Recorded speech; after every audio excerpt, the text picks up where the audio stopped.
கூட மாற்று புரியுதா? இங்கே பாருங்க, முதுகை போட்டு தேய்ச்ச மாதிரி இருக்கு. சரிதா? கண்டிப்பாக அது ஒன்று மாடாக இருக்கும். இந்த மாடு தான் இந்த அளவில் இருக்கும். அதோட கொம்பு வந்து இருக்கும். இந்த 2 மரத்தில் பார்த்தா நகை இருந்தது.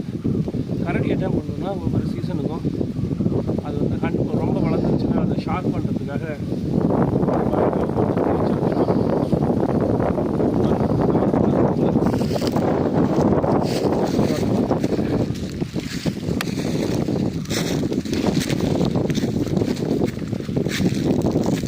சரி பார்த்தீங்களா? இந்த மரம் தான். அந்த மரம் ஃபுல்லாக அப்படியே நகைக்கீரலாக இருக்கு பாருங்கள்.